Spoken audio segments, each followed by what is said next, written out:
Yo, what's up, guys? Welcome to today's deck profile. We have sponsored player N3Sh and Deadly here today from Luxury Gaming.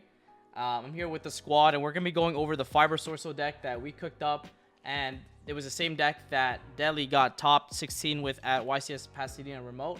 Unfortunately, he lost in top 16 to just basically bricking in Game 3. But we're gonna be sharing you know, the theory, the deck building, and a lot of the ideas that went behind building this deck, and why we think it was the best deck of the format. I played this exact same list with some modifications that I'll talk about at YCS Utrecht, but unfortunately I got FTK'd by my own bed. So I went 7-1 day 1 only to get game losses, match losses day 2. But yeah, before we get further, guys, be sure to like and subscribe this video, and also follow Luxury Gaming on the YouTubes and the socials. All that will be in the description box below. You can also check Deadly's Twitch, my Twitch, and N3Sh's Twitch in the description box. So you guys, if you guys want to go check us out when we stream, it'll be awesome. We all make content ourselves, so that'll be really cool if you guys go check us out. And yeah, without further ado, any shoutouts from you guys? Deadly, we'll start with you. Yeah, shoutouts to Rohit, basically like local friend who basically lent me the entire Swordsoul deck. So obviously couldn't top without him. Shoutouts to Luxury, Waff, Los Bozos, and that's my boy G. Starting up a new store called Unmatched Gaming. Let's go. Go check it out in Pennsylvania. February 19th. Yo, double free case tourney. Go check it out. Gonna be I might be going. Pack's going. Yep. Maybe even N3Sh will go. Yo, everyone's gonna be there, so make sure you guys go. Yep. So that'll be in the description box below as well. Gunther is hosting a Insane 2 case free tournament. It's gonna be Grand Creator legal, so that's gonna be pretty sick. Any shouts on your end, N3Sh? I mean, shout out literally the same as Deadly. So sure. I don't want to waste any time. Sure. Let's get right into it. So, I mean, 3 Moye, 3 Yuan, 2 Tai, I think. I mean, there's not really standard. Yeah, it's tri-brigade ratio. So standard. Taking notes. We have triple Ecclesia, standard as well. For the Tenyi ratios, we played 3, and this is not standard. So I guess we'll explain this. Yeah. So I guess yeah, a lot of people like to play 3 Vishuda, or some will just play 2 Adhara or 2 Vishuda. Well, you see a little bit later that the fact that Adhara is a tuner also really helps. Also, having 3 makes it so that like if you banish one off Desires and you have to banish an Adhara early game, like you always have one in your deck. So like being able to have access to it's like super important. And then the 3rd Vishuda, it's just a brick going first. Yeah. Like sure, it's good going second, but like a lot of times they don't know what you're playing. They also just blind call dark. So it's like not like it is still super good going second, but just like a way to trim down the cards a little bit because we are playing over 40. Yep. Yeah. So N3Sh and I originally, I think N3Sh was the person who brought up to me with like the idea of like playing Fiber and Swordsoul, and then we worked on the deck. So that's why I have N3Sh and myself here as well. But yeah, the 3 Adhara is exactly what Deadly said. Is that the fact that it's a tuner allows us to we'll show some of the combos, but being able to go special Adhara, normal Moye, reveal Tae, or normal like special Adhara, normal Moye, reveal Vishuda, which are definitely like you usually get stopped on just Moye and you pass, but having access to Adhara means you can Fiber. Also, this card is like insane recovery for the deck, which is sometimes like what the deck can lacks. Like Adhara being a recovery card is also insane. And the fact that it's a level 1 tuner also allows you to make plays underneath Token Collector, like being able to go for Yazi as well. So triple Adhara is definitely needed. We decided not to play the Vishuda, and you'll notice that we also didn't play the Water Tenyi because we cut Circle from the deck. But we'll get into that when we get there. So anything else you want to add here, N3Sh? I mean, you said already everything, bro. I don't even know why I'm here. Like you're talking for everyone. No, yeah, but no. I'm just taking notes. I'm just taking notes. Yeah, the Tenyi ratio also kind of follows up with the Fiber package. So as we explain that more, the ratios will make more sense. Yep. Okay. Okay. 1 Protos and then the Despot. So I think this makes sense, but we can talk about why we only play Despot but no other brick, right? A lot of people play Cult Wing, I guess. So yeah, I think N3Sh started when Ben K played played 001, Bowling, and the Resonator. That Yeah, also he went fucking fun. Yeah, he went 1-5 with the CCS. So we were like, okay, it's just probably ass, right? Everyone just kind of writes it off. But I think N3Sh brought up the idea or something like that with Ben K. I was like, oh, what if we just play 001? And it's like we don't have to play as many bricks, and we can still like have access to fiber in the extra deck. So it's just like another layer. The big question people ask is, oh, well, like, what does it add on to your end board? Yep. But it doesn't really. It's not really mainly about that. It's mainly just how resilient it makes your deck. Yep. Like through hand traps and through interruptions, it's just another layer. You only have to commit one Garnet. So like, Yeah. that's the It's big one- like beneficiary of it. Yeah, exactly. It's one Garnet, but it's also like, it's like a Garnet that's not even bad to draw because there are hands where we like special like a Shuna or Vishuda and normal Despot to make like Yugioh. So like, it's definitely a Garnet for sure, but it's a Garnet that's not even bad to draw. And a lot of people if you open like let's say a Shuna at Hara, you go special Shuna, make Monk, special at Hara, and make Fiber, and they go Ash on the Fiber. You can normal the Despot from the hand that you drew as a brick, and then still make Aurora and still do the Aurora Dawn combo. So like it's a brick that's like weirdly like fine to draw. So Yeah. Also, with Yep. it kind of goes with the Tenyis too. It happened to me like multiple times for the tournament. If you go special Ashuna, you make like Monk. You special like Edhara. If you go Ashuna effect and they Ash, you just go Fiber, and it's just game exactly. over. Like Yep. range up for no reason. Exactly. And then for the hand traps, monster hand traps, we have 3 Ash. Generic, right? But a lot of people cut this from their list actually. But I think the consensus is that we like searching this card with Chaofeng. And it's just like good into all like the really, like the rogue decks It's basically. Yeah. Yeah, it's very generic. Yeah. Also, it's a tuner you can almost make Fiber. Let's go. Yep, Pick him it's up. a tuner that you can normal summon Fiber with. It's a card that helps you out Takobo because you can special any Tenyi and then normal summon it to make a Baron. And Baron can pop the Takobo. So being a level 3 tuner is really nice. And then the fact that it can also help you make Yazi going second if you open it with Ecclesia, where you can go Ecclesia special Taya, normal Ash, and then make Yazi, foolish a card, Yazi pop a card, summon a Tenyi, and then pop off. So like the fact that it's a level 3 tuner, it's like low-key sometimes more important than the fact that it can negate sometimes. Yeah. And then going off the same theory, we also played 2 Ghost Ogre. Yeah. Yeah. I don't know about that one, Chief. Okay. I don't know about that. So like obviously play teleport with it, not just the ogres. Yep. But so like this was like pack city to add into the deck, but Yep. with Fiber before E-Telly was like super bad, right? Because you could only summon Yazi. So it's like this sucks, right? Mhm. But now that we played Fiber, it makes it also like a good going first card. It's like Yep. even if you're like normal summon Moya resolves, you can just go teleport and still like add on to your end board. Yep. Or if like you don't have to make a Yazi, you can still just go Fiber. That's why I wanted to play it. It was good for me, but apparently they didn't like it. Like Yeah. people say Ogre's super dead, but I ogred like a Yazi, I ogred a Mute Beta, Mhm. I ogred like a normal summon Moye. It's a hand trap people don't play around. I think that's why it was it's, like like, also fine. really good. Yeah. Like you can Ogre multi-roll randomly, and like that's also really good because you don't have to Baron it, which like saves your Baron negate. Because usually when you almost always have to Baron like a multi, for example, multi-roll. So it's like weirdly like comes up in a lot of matchups. And like the thing is, it also punishes people where if they like in the mirror match where they go special like at Hara, Ashuna, or Vishuda, then they go normal Mo reveal. Which they do that a lot because you want to be able to make the Link 2 afterwards and pitch Taya from your hand in case the Moye gets stopped. And then you Ogre their Moye, and then all of a sudden they have a token and a Tenyi monster, and then they can't link them into a Monk, so they just get stuck. So like, this card's like really, really good. And it also is important because if you open up Ash Blossom and you go for the Chaofeng line, popping Chaofeng, and you can search Ghost here instead of a second Ash Blossom, which is like more relevant.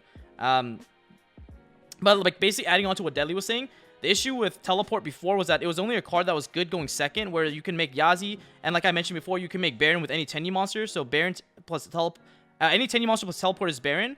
But that was only really good going second. But now the fact that it's an extender to help us make Fiber if we go first is really, really good. So that's why we played Teleport. N3Sh doesn't like it. Like he prefers the other package, which is this, and this is what we cut for it. He preferred to play the Circle and Shathana package. And so I played both. I played this package at Pasadena, and then I played this at Utrecht. And I'll be honest, it really just depends. Like I just played with the hands I'm dealt, but like both are good in their own rights. I don't think like one is better or worse than the other match in any instance. Like they were both really good. Like teleport was broken for me all tournament in Utrecht and in Pasadena as well, just as much as this was broken for me in Utrecht. Like it really depends. It's hard to say.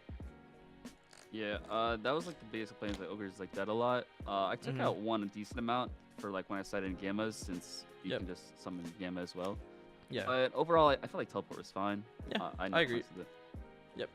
Ogre like an Avion too.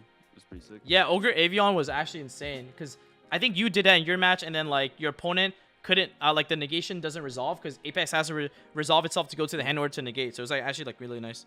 And then we have the deadly ratio. Yo, what's up? I just didn't have a third droplets. Or it would definitely just be 3 droplets. Exciting times. What do you mean that's optimal?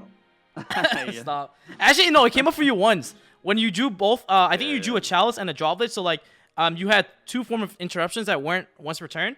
But like, yeah, it's definitely triple droplets. The best way to explain is that like it's just an insane go second card. It's a god card. Like if you draw it first or second, it's always like really good. So it's so good to win the mirror.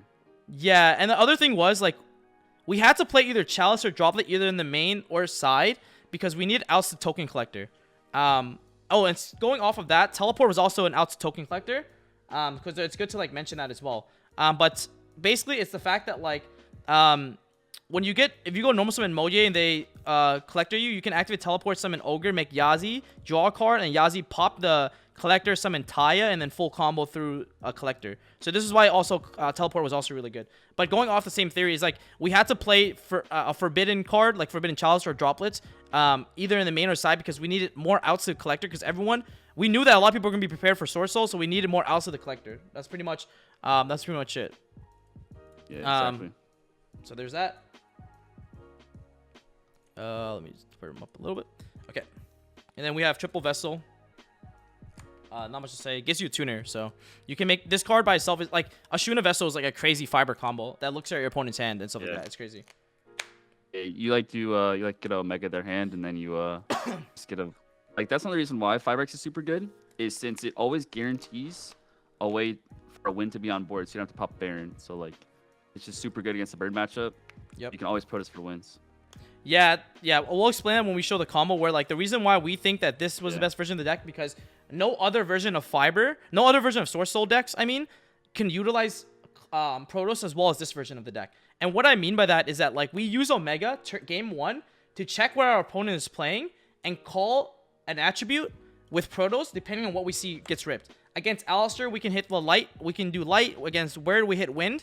And like that was the issue where we saw where like a lot of people were saying like they were doing deck profiles with Swordsoul and they were like, yo, like Protos have been cheeks for me, like this card's not that good, all this stuff, blah blah blah. And then we're like, it's because you're not playing the fiber package, where the fiber package allows you to check what they're playing, and Protos is always live because you have a full graveyard afterwards.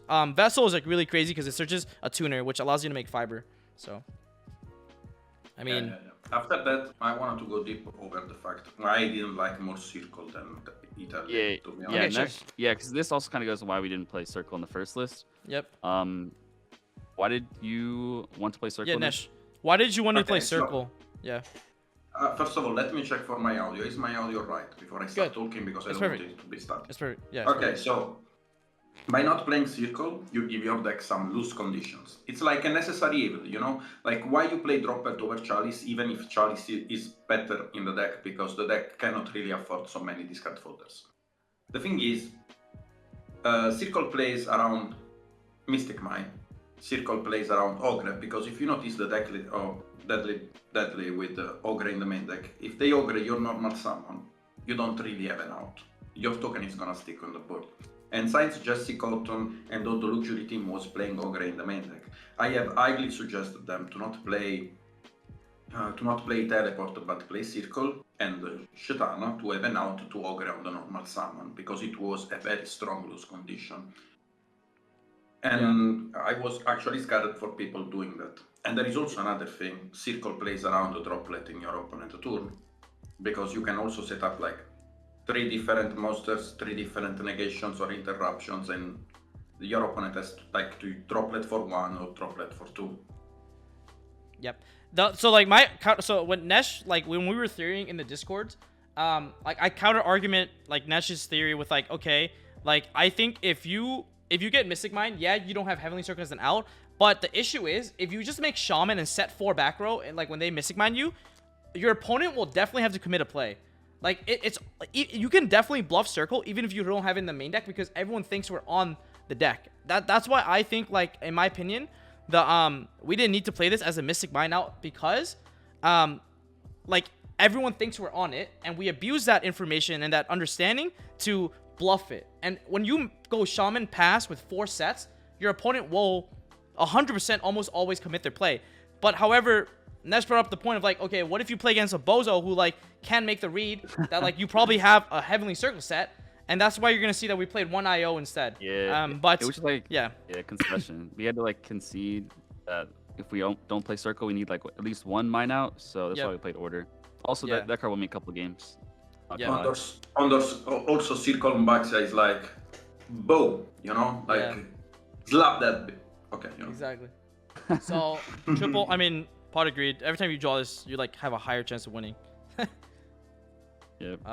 Imperm. So we can explain this hand trap because I see people play like other cards like Valor and stuff like that too. Like they play Valor, Imperm, all that good stuff.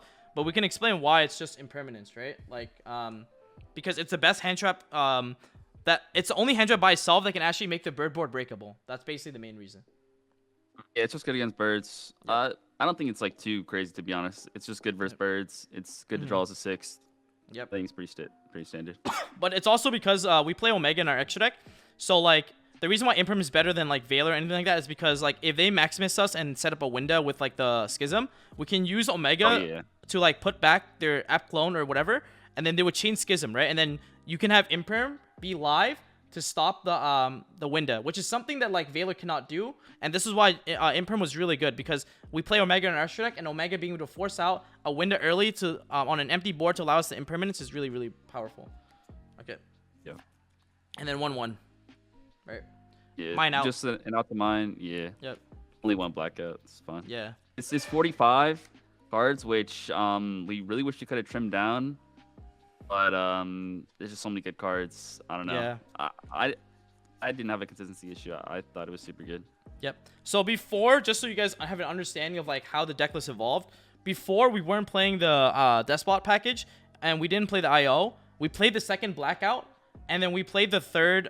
We played the package with Heavenly, and the second Blackout theory was really good because basically, the way you play the deck is that obviously there's desires, and you have all these really powerful 1-ofs, right? Like Blackout, Protos, Despot, like cards that add your engine.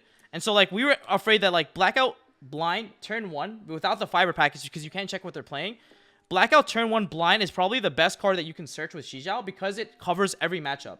And in matchups that you're not really sure in, Blackout is having Blackout at 2, being less likely to banish off desires is really important, because it's like single-handedly one of the best cards generically like into blind matchups. That's why like we decided to play the 2 Blackout, but obviously for this we didn't want to go over the 45, so we just played 45. And for people wondering about like consistency issues, the thing is the deck is very consistent. Like there's a lot of multiple ways to like combo. So like we didn't really worry about too much about consistency issues, and we ran the math on like reducing our starters and like adding more non-engine cards like impermanence or like droplets, and like it was like if I did the math correctly, it was like a 2% drop in consistency of opening like playable hands, but you had a 10% boost in drawing 2 non-engine cards going second.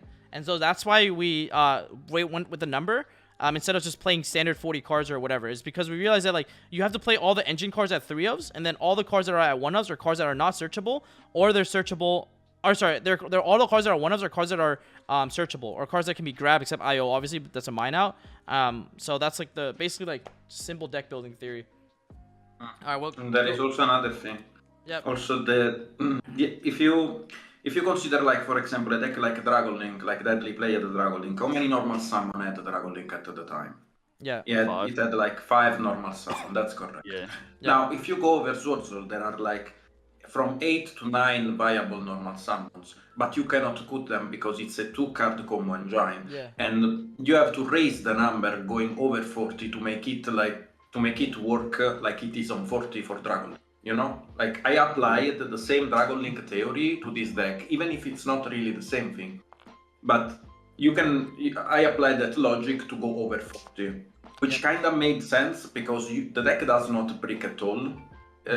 if you go from 40 to 44, because you get like a 7.2 inconsistency on opening the one-off, which is good for you because you don't really want to open the one-off, but you want to open the three-off, and the three-off are like the 3.22%, as Pac said, of consistency of opening the three-offs, which is actually why... Yep. Yeah. Yeah. Okay. I think 45 is fine because it's enough sleeves for one pack. Yeah, exactly. Yep. Okay. Bro, actually, one pack of PC is exactly 45 main, 15 extra. Or 15 Exactly, yeah. aside. It's actually math one. And Alright, also we'll go- for the side pattern. Also for the side pattern. Yeah, because yeah, you yes, don't really yes. want to side up and line. Yep. Yeah. So the thing is, guys, yes, 45 was also mainly for side pattern too, because when you play 40 cards, the biggest issue is that you side out engine for non-engine, and then you be drawing all your non-engine cards going second, but then you don't have a way to play. So like the reason why we win 45 is it's mainly because we have a side pattern where we side in gamma, and when we don't want to cut non-engine, and we don't want to cut our engine cards to put in gamma.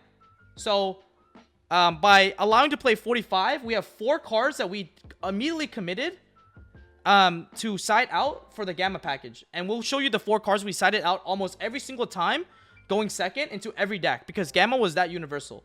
But we'll talk about that when we get there. Like the reason, 45 was also mainly for side pattern too. It wasn't just like a random number. We looked into like this the math of like what will we side for this matchup, what will we side for that matchup, right? And we'll talk about that as well. Because I think that's gonna be really helpful for people who don't understand how we build side decks and like why we why do we play the cards we do, because everything mattered at like from like even the number of cards in the main deck, like count wise. So all right, I mean this is kind of painful, but we only played 2 monk and 1 shaman, so these are all the 10 extra deck cards. Oh, we cut the 3rd monk for Omega, just because it's part of like the opening combo in for Maximus. Because we had to make some concessions for Fibrax and Auroradon, so we cut the 3rd monk and we cut the Berserker, the Draco Link 3 guy. The Draco Link 3, yes. Yeah. So like, 3rd monk didn't come up for me, but I think it came up for pack 1 in like a grind game, which it can. Yep. Yeah, but like I don't think it was. I think I like playing Omega over it because I made it a couple times when I went first. Yeah. So the theory with 2 monk 1 shaman was also the fact that Fiber was the 3rd monk. Because if you think about the way we combo with Fiber in this deck is you go special Ashuna, make monk, right? Then you special Adhara, and usually you would like try to make a second monk or something down here, but instead of making a second monk, you just make a Fibrax on the top. And that basically is a fix to the 3rd monk. But there are game states where it gets really grindy, and in the grindy game states where you're cracking each other's board back and forth, the 3rd monk is where it really shines. But I mean, yes, it came up for me at Pasadena. It came up for me as well at Utrecht as well, and it cost me 1 game. But that will happen, and I think we made a concession that we might lose 1 or 2 random games off of like the, not having a 3rd monk. But the Fire package and the Omega card, the Omega as a card, is too powerful to cut. So that's why. Yeah. Okay. Also, like the Fibrax can summon like Adhara too. Like it doesn't only have to summon 001, so it can get into like your Tenyi plays. I like summoned it once. I drew 001, so I'd like normal it, make Fiber, summon Adhara. I gotta add back like a Protos, so it was like really good there too. Exactly. So, all right, we'll go with the rest. 2 Yugioh, I don't think we have to explain it. Yeah, straightforward. The rest of the extract's pretty standard. Yeah, the rest of the extract is standard. Yeah, these are all the Yangzings. Same. Back to, yeah. Excuse me, same. Baron Tenyi. Yeah. Aurora, Fiber, and then Omega. These are the flex spots. We have 3 flex spots. So these are the flex spots that we decided. There's 3 flex spots. So it was the Draco Master, Link 3 Tenyi, the 3rd monk, and then we had 1 more flex spot that people played Ruddy Rose in. So we decided to play Omega, Fiber, and Aurora instead. And this was like the reason why the Fire package was so good was one brick in the main, and then it only committed 2 extra deck slots. Yeah. Also, the Fibrax slot plays around Collector way better since if they Collector you, they have to Collector on the res of 001. Yeah. So like you'll have 001 Auroradon, you Auroradon and you pop the collector, and then you still haven't used your normal summons. So you just Yeah. normal summon any Swordsoul and you get a cook. So Yeah. And you have also So- a Tanner level 1, which is insane. Yes. So we'll show you exactly what Deadly's just mentioned right now. So you go Fiber, Despot, use these two, make this, make 3 tokens, trigger the Despot as Chainlink 1, and your opponent will go Chainlink 2 Collector. You summon the Despot, Collector summons itself, new chain, Collector mandatory effect destroy all the tokens. You can then use Auroradon's first effect to tribute itself to pop your opponent's Collector, and then you can normal summon any Tenyi card and any source or monster normal summon, and you cook them. And you get a free level 1 on the board, which is nice because if you go into Boxy Alliance, you have a level 1 to immediately convert into a Chowfang, which plays around Nib very, very well as well. The Fiber package also allows you to beat Collector with just any 2 Tenyis and doesn't commit your normal. So that was also another reason. yeah, it like baits an interruption before having to use Shishao when you have 2 Tenyis. So like in top 30, top 16, my Rodon got Gambit, and I was still able to like use my Shishao and like everything and like still like cook through like a hand trap. So which is just way better than if they just hold their hand trap for your Shishao and then like to play after, it's like not as good. So the other thing that's really Fiber's neat, amazing. the reason why Vessel is so broken is that sometimes you purposely play into Nib so that you can activate Vessel, search at Hara, special at Hara. Yeah. You have a Nib token at Hara, you full combo them. They just wasted that's a free nuts, I did free that Nib. too. Yeah, like sometimes just you hold play in to at Nib on Hara? purpose. Yep, exactly. Yeah, you can force Baron, and then if you hold in a Hara in hand, you can just special at Hara and make 5 with the token. So it just makes your like it's just so hard to play through or to like lose to one hand trap. It's almost impossible. Yep. Your opponent always needs at least 2. All right, side deck. 3 Judgment. These are all the traps we sided. Yeah. This is the flex spot in my opinion. Yeah, Judgment is a flex. Yeah. This was a flex spot. We decided to meta call the Judgment, but these were just, man, the B barrier is crazy. I mean, we don't need to explain it.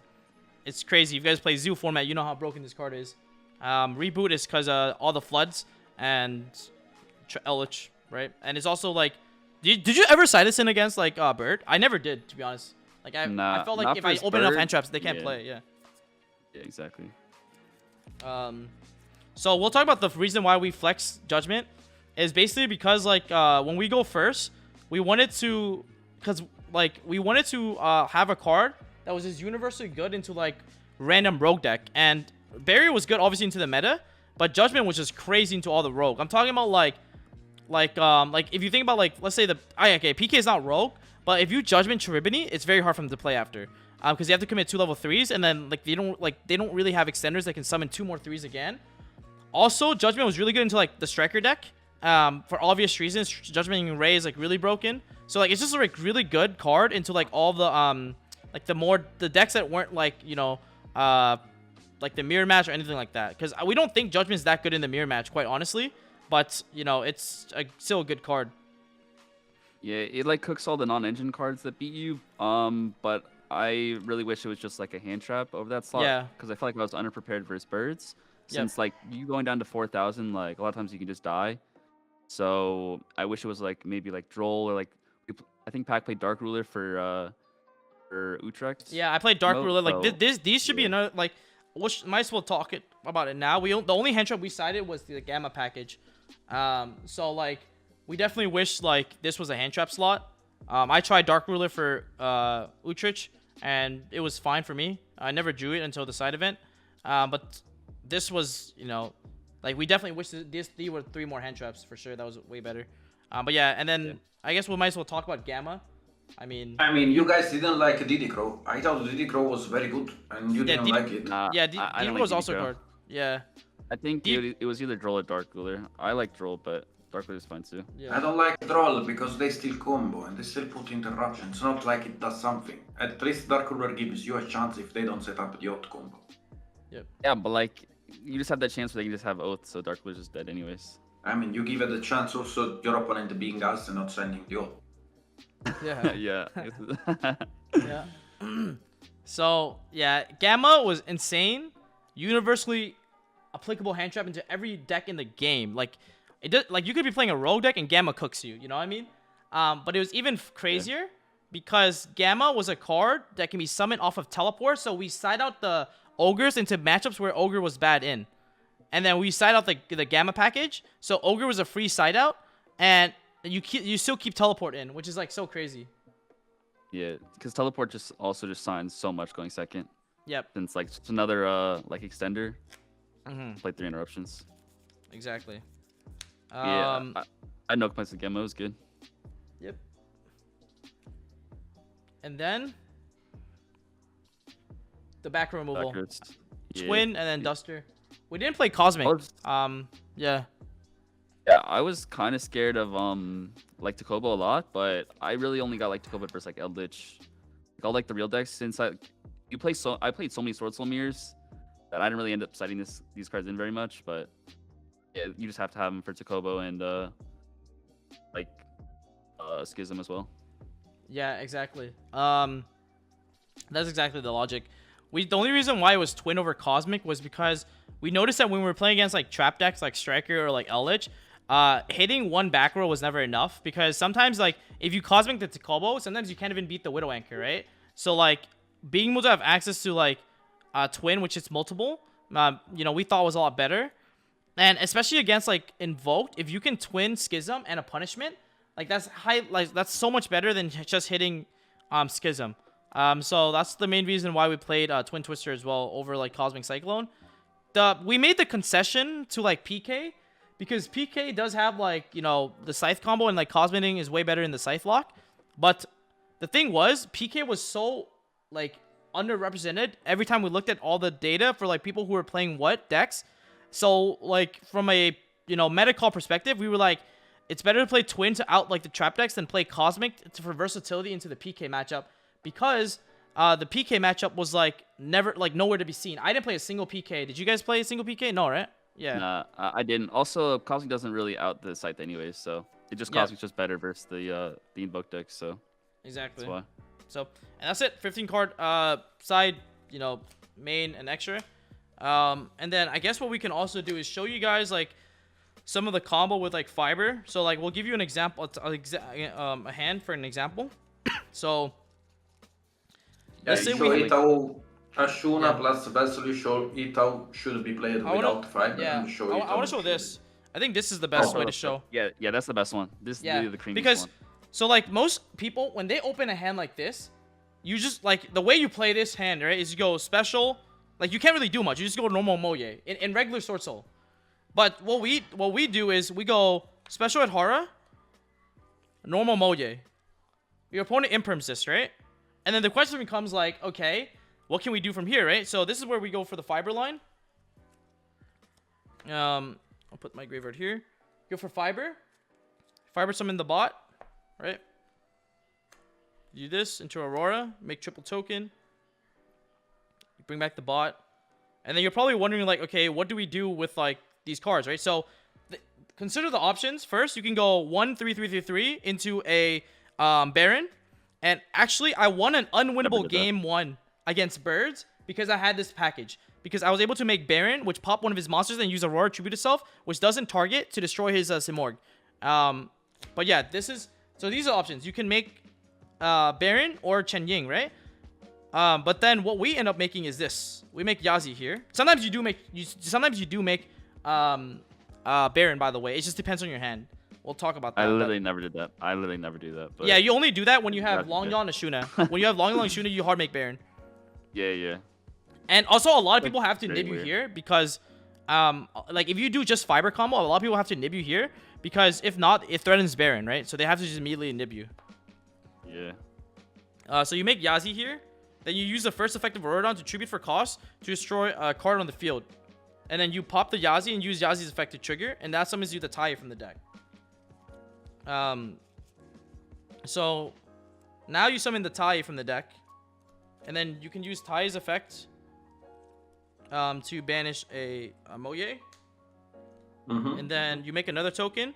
Then you synchro both of these into Omega. This is a line that not a lot of people will even see.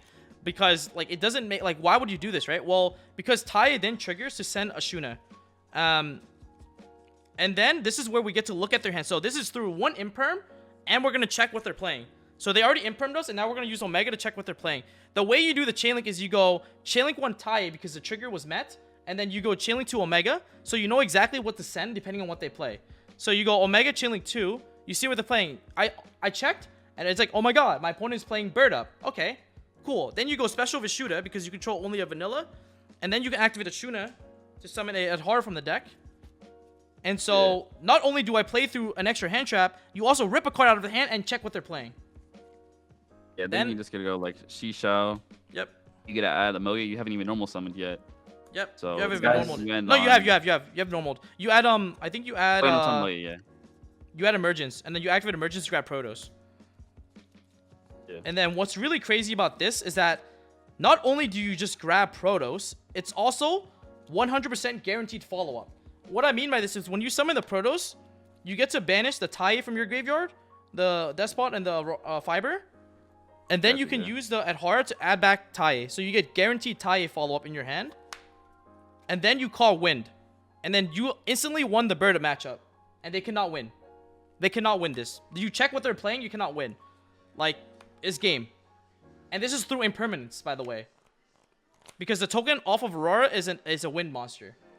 But these are some, like, we created, like, basically these insane combos. And we only figured it out, like, maybe 3-4 days before the event. But the crazy thing about this version is that it's a lot harder to play. Like, bro, there are lines that are absurd. Like, absurd lines. But you have to be able to figure them out because this version of the deck is a lot harder to play. Because, like, the amount of lines are just, like, absurd, like I said. The crazy part is, you have a second Adhara in the graveyard, too, for more follow-up. It's just crazy. Guys, I wanted to release the spreadsheet, but Pac said no because, you know, there are people who would start a backlash against him. So that's so stupid, guys. I cannot release the spreadsheet because Pac said no. Yeah. So, but that's just like one of the combos. Like, you can like do something even more absurd, like with Ashuna and Vessel. Just Ashuna. Like, I'll show you another. We'll show you another hand. Ashuna plus Vessel basically lets you get to like everything. It lets you get to like Protos. Yep. Lets you get to the Trap, Chaofeng, and Shishao. Yep. It's like so let's do that combo. Like, everything. Cause this will blow your mind too. Obviously special. Make Monk. Then you activate Vessel. I'm confused. How did you make Omega? Tenyi plus a token. And we did not use the Shuna yet, guys, so we were not locked. Yeah. But this deck abuses Protos like nothing else. So yeah, we go activate Vessel. But the question is, what do you send off of like Vessel, right? Because that's the thing that people like are not doing correctly as well. Because a lot of people just send a Tenyi and add whatever, but we abuse Vessel to basically search any card from our any one from our deck to our hand. And the way you do that is basically through Protos. Yeah, you're right. Like I've been hearing people say like, "Oh, I wish I didn't even main Protos," and I'm like, "Bro, what are you talking about? Like, this card is literally crazy." Like, I was Protosing people every single game. Yep. So like, they cannot play the game. If they cannot play the card, like it's not a. Yeah. So like here in this situation, you can send Protos or send Lord Yuan. Depends what you want to add. We'll put these to the side to show you what we mean. But I'll put both of them in the graveyard for Vessel for purposes. Then you go Special Adhara. Right? Obviously, you can go Ashuna effect here. And if people ash this, which they probably would have just ashed Vessel instead. But people in the mirror match, we've been finding, don't ash Vessel. They ash Ashuna because it stops you from making a Synchro 8. Right? And so, like, you could use this, but let's say hypothetically we're not going to use Ashuna and we're just going to go for Fiber and see what happens. Because this is a 2-card combo, right? So, like...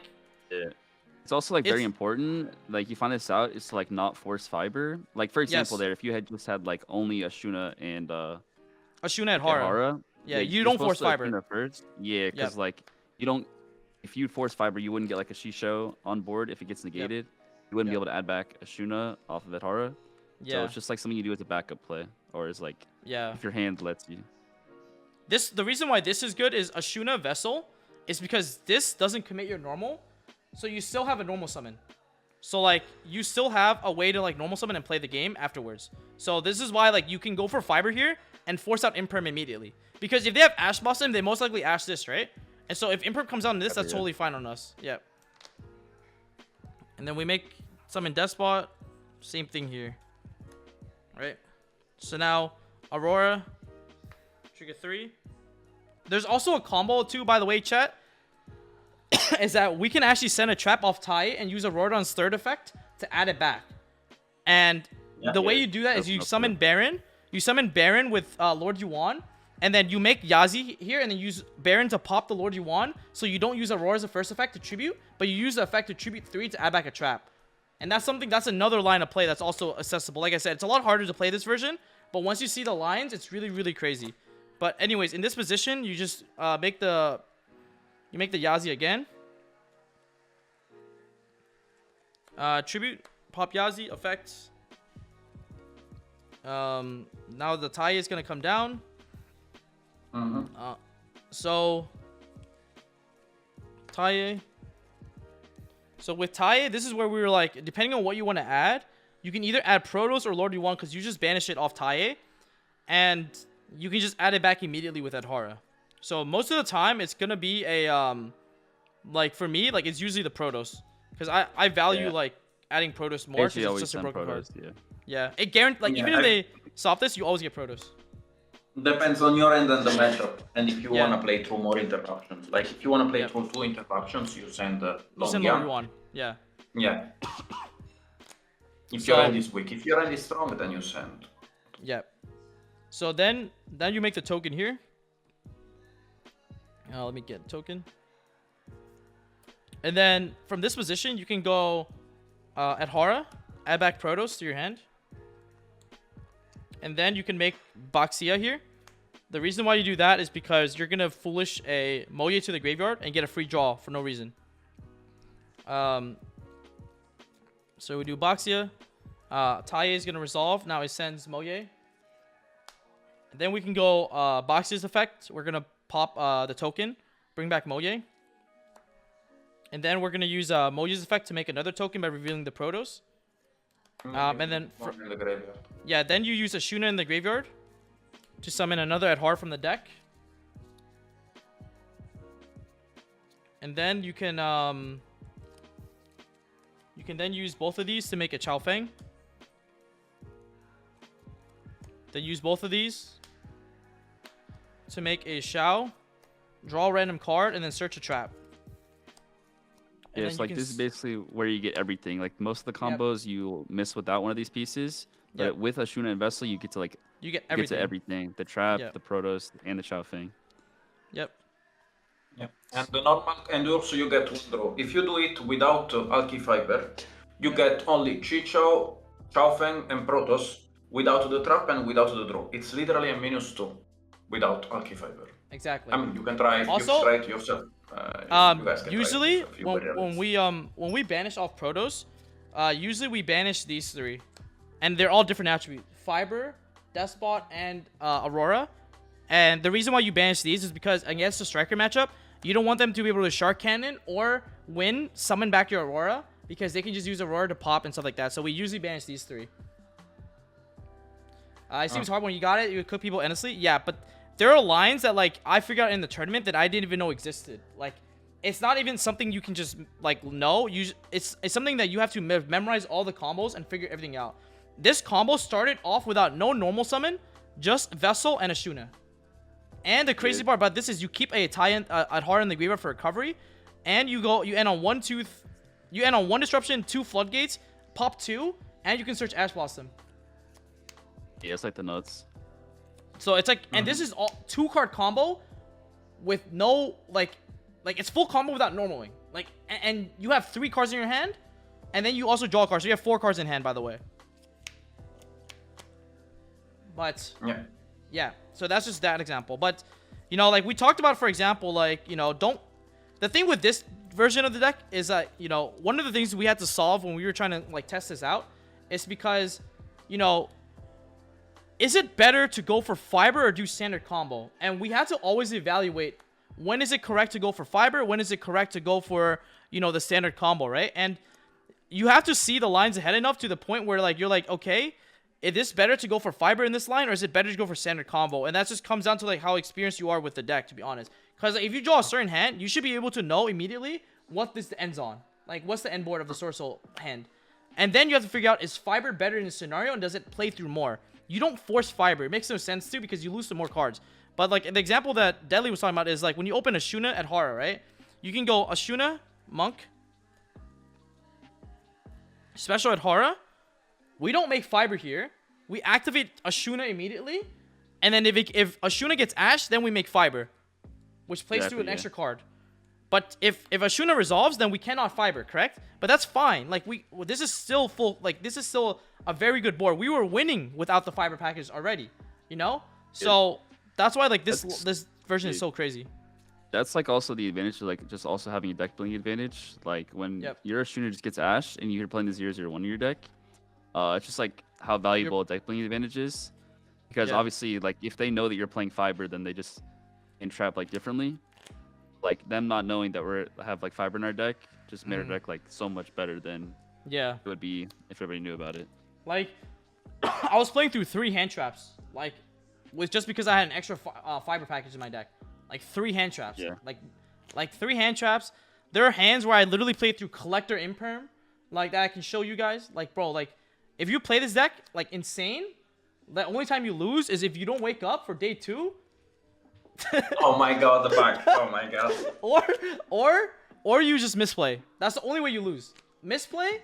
Yeah, facts. Or you just sometimes it's like a situation where you didn't draw a hand trap and they play a combo deck and they FTK you. Like you can never control those.